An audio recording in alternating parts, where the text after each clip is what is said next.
Today I want to show you how to work with text in Design Space, specifically italic text or cursive.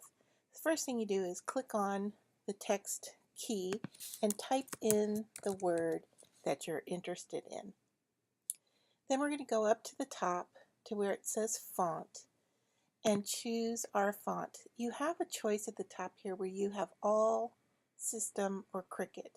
I'm going to choose Cricut because that is a font, or the fonts that we all have in common. If you have fonts that you have downloaded to your computer, you would find them under the System tab. But for this demo, we're just going to use what's available through Cricut. And I'm going to just choose this one, the Alexis Matlux. It's a single layer, it cuts and it writes. So make sure when you're choosing your font that you are choosing, if you want it to cut, you need to choose a font that cuts. So it says right here, cutting and writing. So depending on which function you want, you need to make sure you choose the correct font. For example, the one right below it, it only says writing, so that one would not cut out. So here we've changed our type, and you can see that it's not attached. I'm going to just make it a little bit larger here so we can see. What you can do is choose your letter spacing at the top. And if I continually make it smaller, you can see that I can get the letters to touch. However, to get all of them to touch, some of them are going to overlap. So here where the last two letters work out well, the rest is stacked on top of itself. So that choice is not the best choice for me.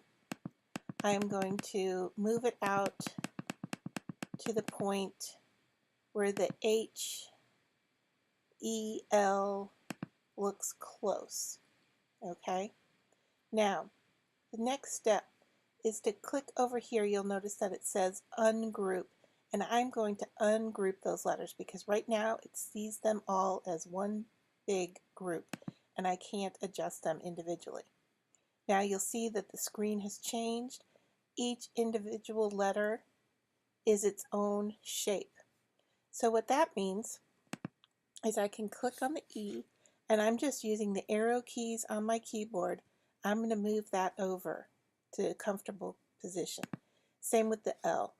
The reason I'm using my arrow keys instead of hand moving it is that I don't want those to move up and down on the screen. I just want them to move left and right.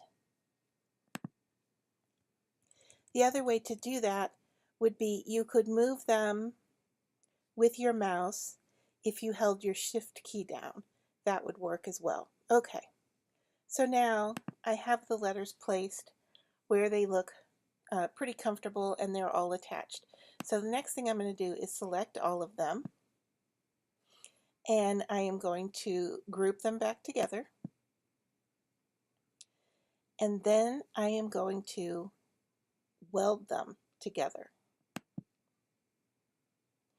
Now it is back to a singular shape. I can change its size, and when I go to cut it out, I'll click on Make, you can see that it is all one element and it's going to cut as one large shape instead of individual letters. I hope you find this helpful. Don't forget to click like and subscribe to my channel. Thanks.